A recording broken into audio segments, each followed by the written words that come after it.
جنگ احد کے بہت دن بعد اسے پتہ چلا تھا کہ جب مکہ میں قریش لشکر جمع کر رہے تھے تو اس کی اطلاع رسول اکرم صلی اللہ علیہ وسلم کو مل گئی تھی، اور جب یہ لشکر مدینہ کے راستے میں تھا تو رسول اکرم صلی اللہ علیہ وسلم کو اس کی رفتار، پڑاؤ اور مدینے سے فاصلے کی اطلاعیں مسلسل ملتی رہی تھیں۔ آپ صلی اللہ علیہ وسلم کو لشکر کے مکہ سے کوچ کی اطلاع حضرت عباس رضی اللہ عنہ نے دی تھی۔ قریش کے اس لشکر نے مدینہ سے کچھ میل دور کوہ احد کے قریب ایک ایسی جگہ کیمپ کیا تھا جو ہری بھری تھی اور وہاں پانی بھی تھا۔ خالد کو معلوم نہ تھا کہ مسلمانوں کے 2 جاسوس اس لشکر کی پوری تعداد دیکھ آئے ہیں اور رسول اکرم صلی اللہ علیہ وسلم کو بتا چکے ہیں۔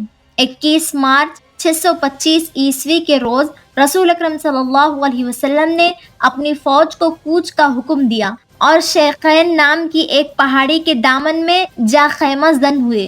آپ صلی اللہ علیہ وسلم کے ساتھ 1000 پیادہ مجاہدین تھے، جن میں 100 نے سروں پر زرہ پہن رکھی تھی۔ مجاہدین کے پاس صرف 2 گھوڑے تھے، جن میں سے ایک رسول اکرم صلی اللہ علیہ وسلم کے پاس تھا۔ اس موقع پر مسلمانوں کے نفاق کا پہلا خطرناک مظاہرہ ہوا، جو غداری کے مترادف تھا۔ مدینے کے بعض ایسے لوگوں نے اسلام قبول کر لیا تھا جو دل سے مسلمان نہیں ہوئے تھے۔ انہیں رسول مقبول صلی اللہ علیہ وسلم نے منافقین کہا تھا۔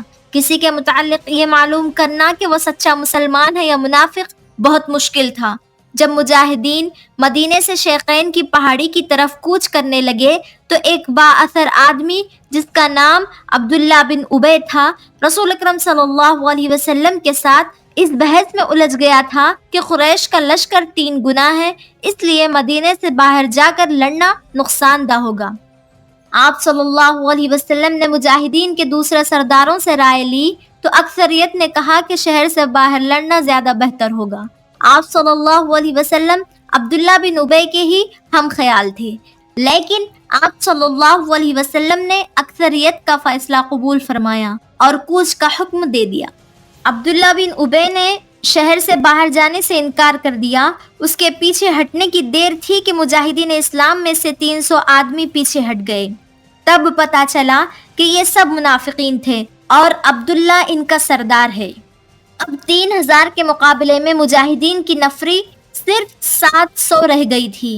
رسول اللہ صلی اللہ علیہ وسلم دل برداشتہ نہ ہوئے اور 700 کو ہی ساتھ لے کر کوہ احد کے دامن میں شیخین کے مقام پر مجاہدین کو جنگی ترتیب میں کر دیا۔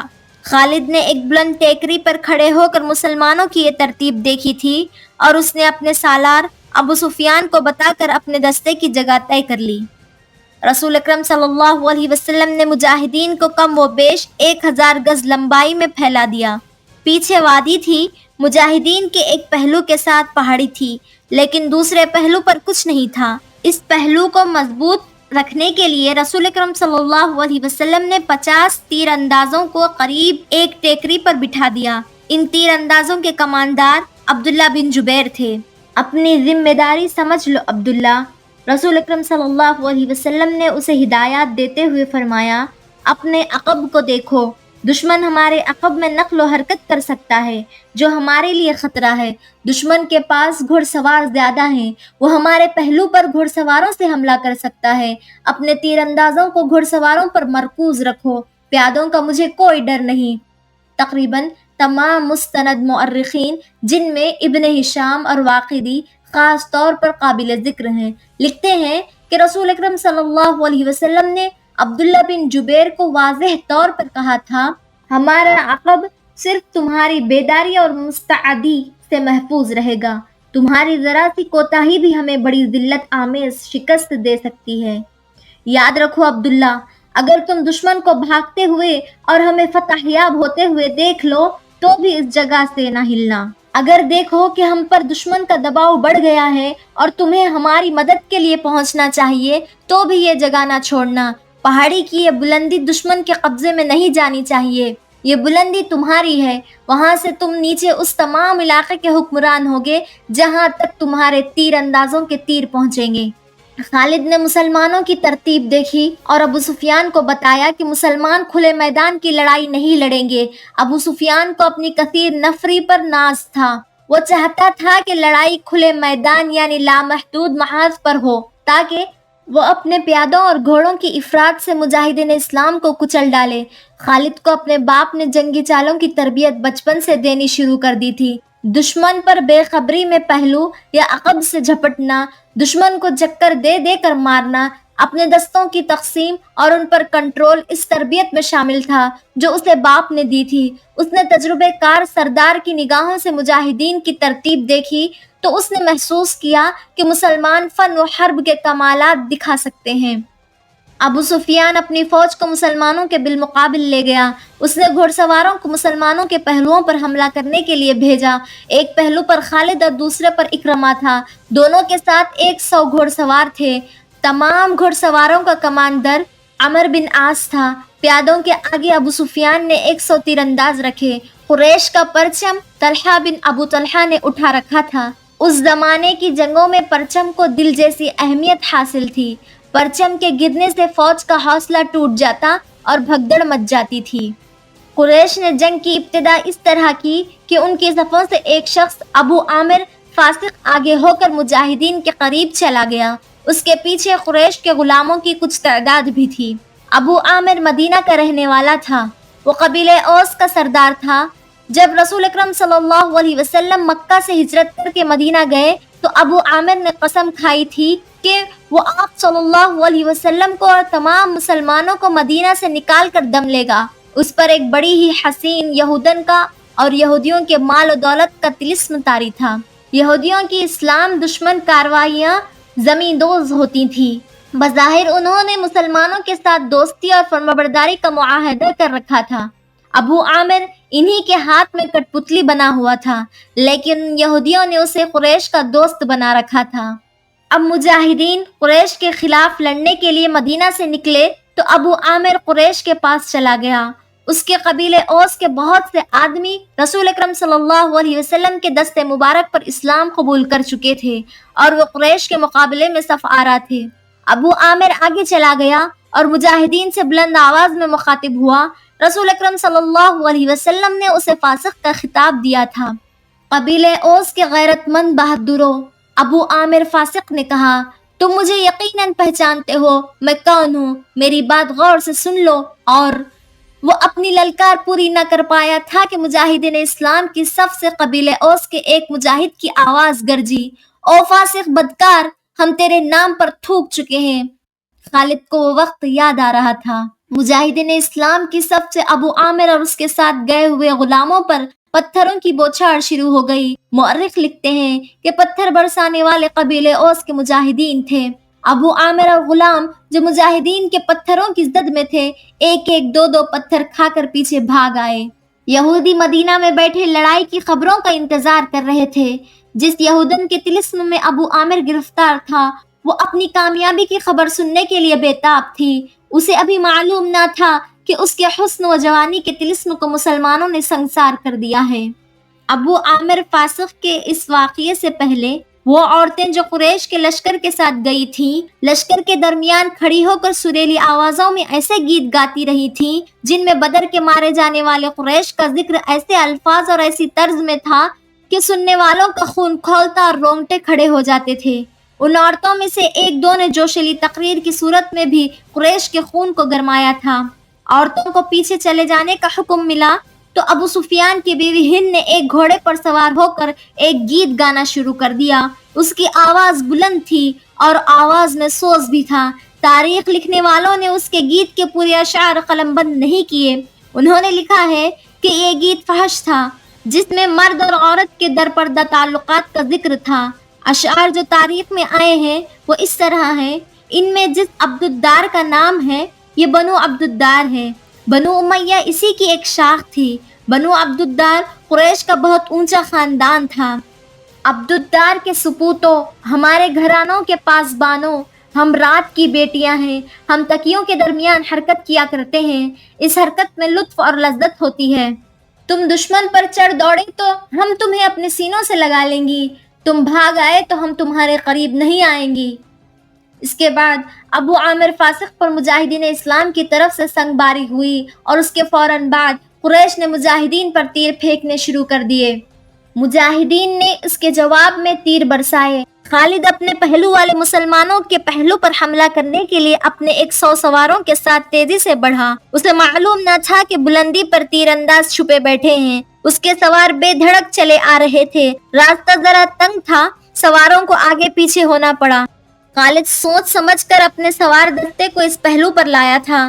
اپنے باپ کی تربیت کے مطابق اسے بڑی خود اعتمادی سے توقع تھی کہ وہ ہلہ بول کر مسلمانوں کو اس پوزیشن میں لے آئے گا کہ وہ پسپا ہو جائیں گے اور اگر جم کر نہ لڑے تو قریش کے گھوڑوں تلے کچلے جائیں گے۔ مگر مسلمانوں کے پہلو سے اس کے سوار ابھی دور ہی تھے کہ اوپر سے تیر اندازوں نے اس کے اگلے سواروں کو نہ آگے جانے کے قابل چھوڑا نہ وہ پیچھے ہٹنے کے قابل رہے۔ ایک ایک سوار کئی تیر کھا کر گرا اور جن گھوڑوں کو تیر لگے انہوں نے خالد کے سوار دستے کے لیے قیامت برپا کر دی۔ پیچھے والے سواروں نے گھوڑے موڑے اور پسپا ہو گئے۔ ادھر قریش کی عورتوں نے دف اور ڈھولک کی تھاپ پر وہی گیت گانا شروع کر دیا جو ہند نے اکیلے گایا تھا۔ مؤرخ واقدی لکھتا ہے کہ عربی جنگجوؤں کے اس وقت کے رواج کے مطابق ایک ایک جنگجو کے لڑنے کا مرحلہ آیا۔ سب سے پہلے قریش کے پرچم بردار طلحہ بن ابو طلحہ نے آگے جا کر مجاہدین اسلام کو للکارا کہ اس کے مقابلے کے لیے کسی کو آگے بھیجو۔ آج میرے دین کے دشمن علی رضی اللہ عنہ نے تند ہوا کے جھونکے کی طرح آگے آ کر کہا، میں آتا ہوں تیرے مقابلے کے لیے۔ طلحہ اپنے قبیلے کا پرچم تھامے تلوار لہراتے ہوئے آیا، مگر اس کا وار ہوا کو چیرتا ہوا گزر گیا۔ وہ ابھی سمجھ ہی رہا تھا کہ علی رضی اللہ عنہ کی تلوار نے اسے ایسا گہرا زخم لگایا کہ پہلے اس کا پرچم گرا پھر وہ خود گرا۔ قریش کا ایک آدمی دوڑا آیا اور پرچم اٹھا کر پیچھے چلا گیا۔ علی رضی اللہ عنہ اسے بھی گرا سکتے تھے مگر انفرادی مقابلوں میں یہ رواج نہ تھا۔ قریش کے کچھ آدمی طلحہ کو اٹھا کر پیچھے لے آئے۔ اس کے خاندان کا ایک اور آدمی آگے بڑھا۔ میں انتقام لینے کا پابند ہوں، وہ للکار کر آگے گیا، علی آ میری تلوار کی کاٹ دیکھ۔ علی رضی اللہ عنہ خاموشی سے اس کے مقابلے میں آ گئے۔ دونوں نے ایک دوسرے کی آنکھوں میں آنکھیں ڈال کر ایک چکر کاٹا، پھر ان کی تلواریں اور ڈھالیں ٹکرائی اور اس کے بعد سب نے دیکھا کہ حضرت علی رضی اللہ عنہ کی تلوار سے خون ٹپک رہا تھا اور ان کا مد مقابل زمین پر پڑا تڑپ رہا تھا۔ پھر قریش کے متعدد آدمی باری باری للکارتے ہوئے آگے بڑھے اور مجاہدین کے مقابلے میں مرتے گئے۔ قریش کا سالار اعلیٰ ابو سفیان اپنے آدمیوں کو گرتا دیکھ کر غصے سے باولا ہو گیا۔ جنگی دستور کے مطابق اسے انفرادی مقابلے کے لیے نہیں اترنا چاہیے تھا کیونکہ وہ سالار تھا۔ اس کے مارے جانے سے اس کی فوج میں ابتری پھیل سکتی تھی، لیکن وہ اپنے آپ پر قابو نہ رکھ سکا۔ وہ گھوڑے پر سوار تھا، اس نے گھوڑے کو ایڑ لگائی اور للکارتا ہوا آگے چلا گیا۔ اس کی بیوی ہند نے اسے جاتے دیکھا تو اپنے اونٹ پر سوار ہو کر آگے چلی گئی اور بڑی بلند آواز سے وہی گیت گانے لگی جس کے اشعار یہ بھی تھے کہ تم بھاگے آئے تو ہم تمہیں اپنے قریب نہیں آنے دیں گی۔ ابو سفیان گھوڑے پر سوار تھا لیکن اس کے مقابلے کے لیے جو مسلمان آگے آیا وہ پیادہ تھا۔ تاریخ اسے حنظلہ بن ابو عامر کے نام سے یاد کرتی ہے۔ ابو سفیان کے ہاتھ میں لمبی برچھی تھی۔ کسی کو بھی توقع نہیں تھی کہ تلوار والا پیادہ برچھی والے گھڑ سوار سے زندہ بچ جائے گا۔ ابو سفیان کا گھوڑا حنظلہ پر سرپٹ دوڑتا آیا۔ ابو سفیان نے برچھی تول کر پھر تاک کر ماری لیکن حنظلہ پھرتی سے ایک طرف ہو گیا۔ اس طرح 3 مرتبہ ہوا۔ تیسری مرتبہ ابو سفیان کا گھوڑا نکل گیا تو حنظلہ اس کے پیچھے دوڑ پڑا۔ گھوڑا رک کر پیچھے کو مڑا تو حنظلہ اس تک پہنچ چکا تھا۔ ابو سفیان اسے دیکھ نہ سکا۔ حنظلہ نے گھوڑے کی اگلی ٹانگوں پر ایسا زوردار وار کیا کہ گھوڑا گر پڑا۔ ابو سفیان دوسری طرف گرا۔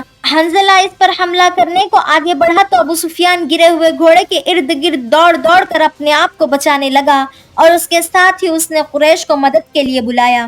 قریش کا ایک پیادہ دوڑتا ہوا آیا۔ مسلمان اس غلط فہمی میں رہے کہ یہ آدمی ابو سفیان کو اپنے ساتھ لے جائے گا، لیکن اس نے بے اصولی کا مظاہرہ کیا۔ پیچھے سے حنظلہ پر وار کر کے اسے شہید کر دیا۔ ابو سفیان اپنی صفوں میں بھاگ گیا۔ آخری مقابلے کے لیے قریش کی طرف سے عبد الرحمن بن ابو بکر آیا۔ مؤرخ واقدی نے یہ واقعہ اس طرح بیان کیا ہے کہ عبد الرحمن بن ابو بکر کی للکار پر اس کے والد ابو بکر رضی اللہ عنہ جو اسلام قبول کر کے رسول اکرم صلی اللہ علیہ وسلم کے ساتھ تھے، تلوار نکال کر اپنے جوان بیٹے کے مقابلے کے لیے نکلے۔ آگے مسلمان باپ کے کافر فرزند ابو بکر رضی اللہ عنہ نے للکار کر کہا۔ رسول اکرم صلی اللہ علیہ وسلم نے دیکھا کہ باپ بیٹا مقابلے پر اتر آئے ہیں تو آپ نے دوڑ کر حضرت ابو بکر رضی اللہ عنہ کو روک لیا۔ تلوار نیام میں ڈالیں ابو بکر، رسول اکرم صلی اللہ علیہ وسلم نے فرمایا، اور ابو بکر رضی اللہ عنہ کو پیچھے لے گئے۔ خالد کو جنگ کا شور و غل اب بھی سنائی دے رہا تھا، وہ منظر اس کی آنکھوں نے اپنی پلکوں میں محفوظ کر رکھا تھا۔ انفرادی مقابلے ختم ہوتے ہی قریش نے مسلمانوں پر حملہ بول دیا۔ رسول اکرم صلی اللہ علیہ وسلم نے احد کی پہاڑی کو اپنے عقب میں رکھا ہوا تھا، اس لیے مجاہدین اسلام کو عقبی حملے کا خطرہ نہیں تھا۔ آمنے سامنے کا معرکہ خون ریز تھا، مسلمانوں کی نفری بہت تھوڑی تھی، اس کمی کو انہوں نے جذبے اور تیغ زنی کے کمالات سے پورا کر دیا تھا۔ اگر قریش کو نفری کی افراط حاصل نہ ہوتی تو وہ مسلمانوں کے آگے نہیں ٹھہر سکتے تھے، وہ نفری کے زور پر لڑ رہے تھے۔ خالد کی نظر رسول اکرم صلی اللہ علیہ وسلم پر تھی۔ آپ صلی اللہ علیہ وسلم ایک پہلو پر تھے، یہی پہلو تھا جس پر خالد کو حملہ کرنا تھا۔ اب کہ اس نے اپنے سواروں کو یہ حکم دیا کہ وہ گھوڑوں کو سر پر دوڑاتے تنگ راستے سے آگے نکل جائیں اور مسلمانوں کے پہلو پر حملہ بولیں، مگر عبداللہ بن جبیر کے 50 تیر اندازوں نے سواروں کو اس طرح پسپا کر دیا کہ وہ چند گھوڑے اور زخموں سے کرہاتے ہوئے کچھ سواروں کو پیچھے چھوڑ گئے۔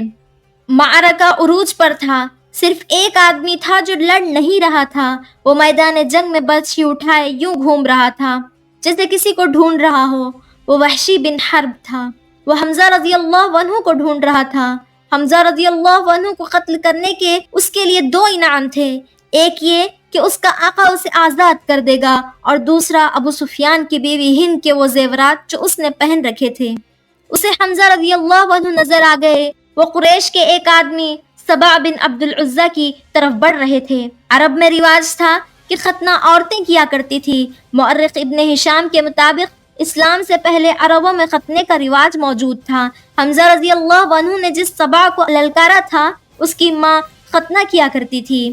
ختنے کرنے والی کے بیٹے حمزہ رضی اللہ عنہ نے اسے للکارا، ادھر آ اور مجھے آخری بار دیکھ لے۔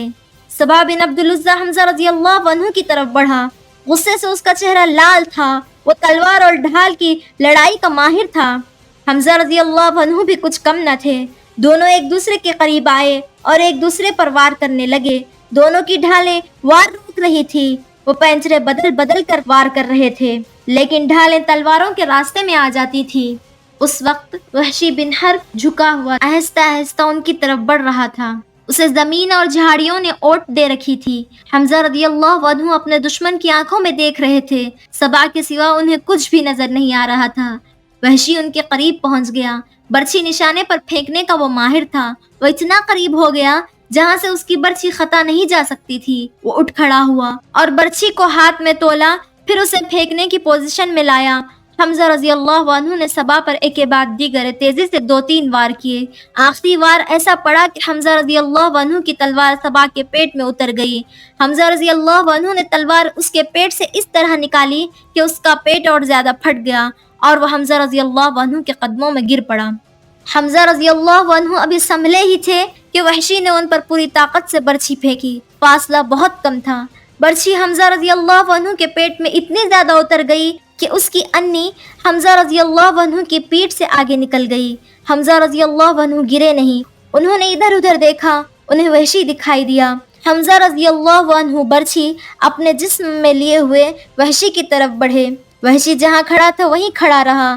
حمزہ رضی اللہ عنہ 4-5 قدم چل کر گر پڑے۔ وحشی ان کے جسم کو ہلتا جلتا دیکھتا رہا، جب جسم کی حرکت بند ہو گئی تو وحشی ان تک آیا، وہ شہید ہو چکے تھے۔ وحشی نے ان کے جسم سے برچھی نکال لی اور چلا گیا۔ اب وہ ہند اور اپنے آقا جبیر بن مطعم کو ڈھونڈنے لگا۔ خالد کو وہ معرکہ یاد آ رہا تھا اور اس کے دل پر بوجھ سا پڑتا جا رہا تھا۔ اس کا گھوڑا چلا جا رہا تھا، وہ نشیبی جگہ سے گزر رہا تھا، اس لیے احد کی پہاڑی کی چوٹی اس کی نظروں سے اوجھل ہو گئی تھی۔ اسے اپنے قبیلے کی عورتیں یاد آئیں جو قریش اور ان کے اتحادی قبائل کو جوش دلا رہی تھی۔ خالد کو یاد آیا کہ وہ معرکے کا نظارہ کرنے کے لیے ایک بلند جگہ چڑھ گیا تھا۔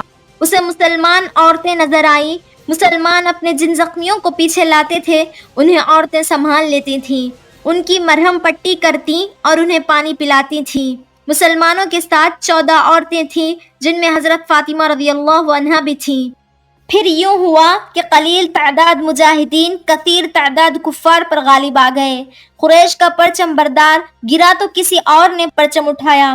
وہ بھی گرا، پرچم کئی بار گرا، آخر میں ایک غلام نے پرچم اٹھا کر اونچا کیا لیکن وہ بھی مارا گیا۔ پھر مسلمانوں نے قریش کو پرچم اٹھانے کی مہلت نہ دی۔ قریش کے جذبے جواب دے گئے۔ خالد نے ان کی پسپائی دیکھی اور یہ بھی دیکھا تھا کہ مسلمان ان کا تعاقب کر رہے ہیں۔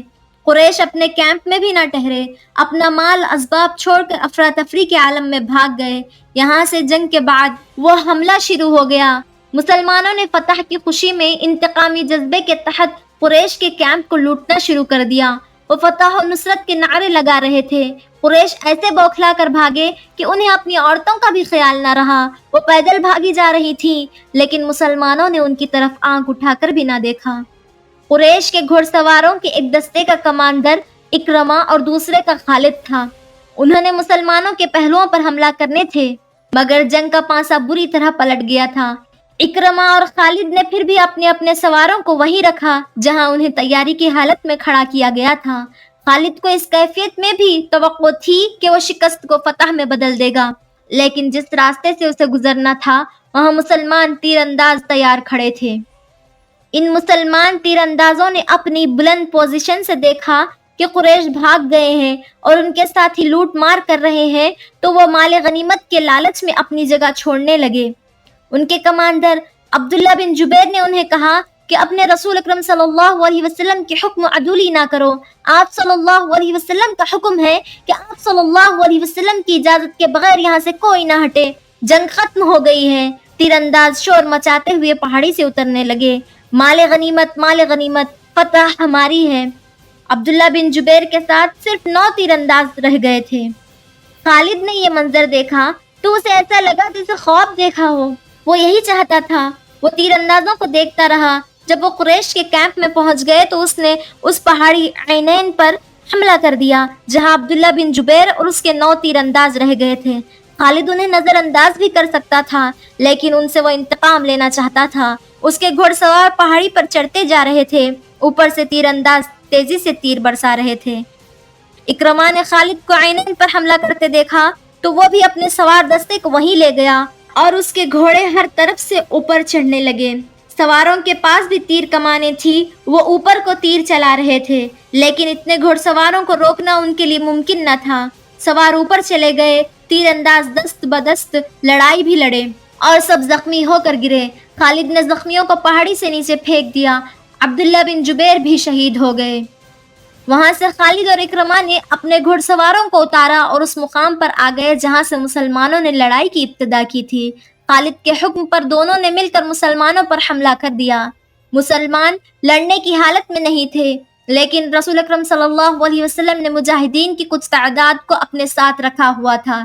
یہ مجاہدین گھڑ سواروں کے مقابلے میں ڈٹ گئے۔